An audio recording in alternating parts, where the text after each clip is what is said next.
Will the courts force this building to remove the top 20 floors? Coming up on Architecture CodeX. Architecture CodeX. If you want to see more, subscribe. Bill Buckner of Major League Baseball had a good, reliable career, spanning 22 years and playing for 5 teams. His lifetime stats include a .289 batting average, 2,715 hits, 174 home runs, 1,208 RBIs, and 1,077 runs scored. He won the National League batting title in 1980 with a .324 average. He was an All-Star and set and still holds the American League record for first baseman assists in one season with 184. It is a respectable career for which he should be proud and for which he should be remembered, even if he was never a major headline star.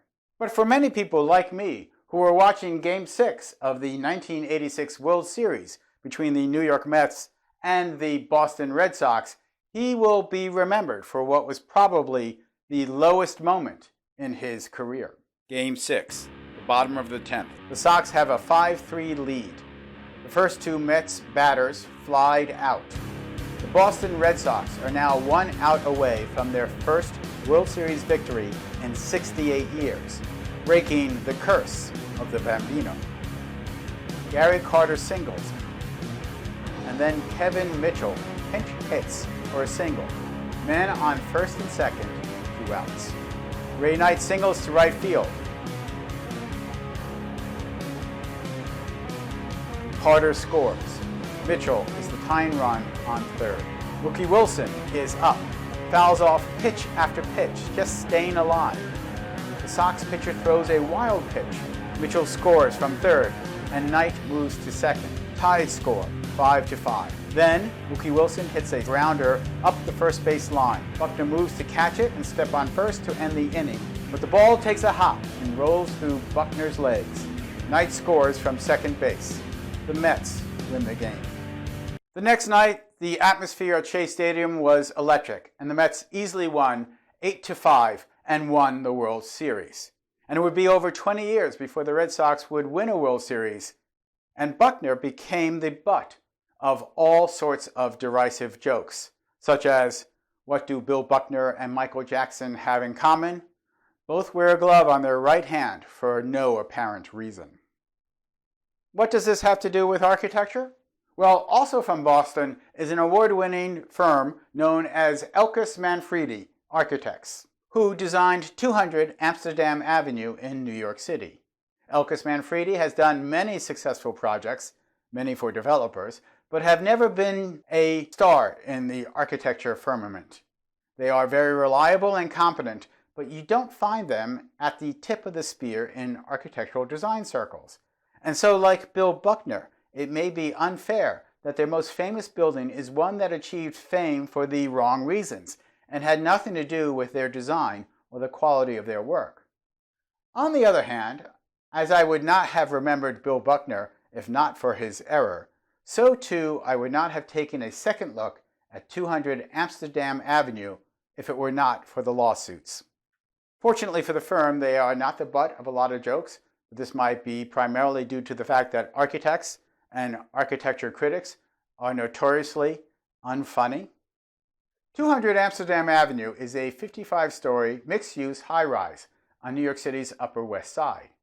A building permit was issued in 2017 after they had gone through at least 3 other governing boards. The mixed-use tower was completed in 2021. But in 2018, while it was still under construction, lawsuits initiated by the Municipal Art Society and the Committee for Environmentally Sound Development were filed against the developers SJP and Mitsui Fudosan America, accusing them of violating New York City zoning laws and building too tall for the zone. The New York Supreme Court on February 27, 2020, ordered them to remove the top 20 floors, even though the building had already been topped out. Does this verdict sound fair to you? Comment below. At the core of this are poorly written zoning laws, which become subject to interpretation or have gaping loopholes. For this case, it appears that the rules on which the permissible height is based allows the combination of zoning lots, but the definition of zoning lots was defined differently in two separate sections of New York City law. I had a case that spent 6 years in front of different boards, zoning, planning, and architectural review, before we got the approvals we needed. We wanted to build a church in a residential zone, which was permitted by right, but the height regulations for the church were the same as if they were for a house. In most municipalities, they allow a greater height for such a building in a residential zone, but not in this particular district. And there was an organized political effort against building any church in the zone, even though it was next to schools on the edge of the residential zone. But interestingly, there was no limit on the height of steeples. To assure that we would get our building height variance, which was being used against us, I made the steeple a little taller than necessary. So when the issue came up, I offered to reduce the steeple height in exchange for the variance. We got the design approved. Long story after that, my budget was cut, we had to redesign and get all the approvals again. The project was scheduled to break ground in April of 2020, and then New York State banned construction due to COVID.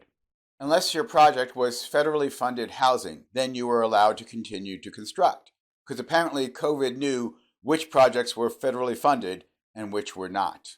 6 months later, the church calls me and says all their big donors moved to Florida and they are canceling the project. Back to 200 Amsterdam Avenue. As the lawsuit moved on, the building was completed, and it is a very nice skyscraper. What makes 200 Amsterdam Avenue better than most is the articulation of the windows and building forms near the top. They have the same proportions and dynamic details of parts reminiscent of the crowns on many Art Deco towers, yet they are not simply decoration.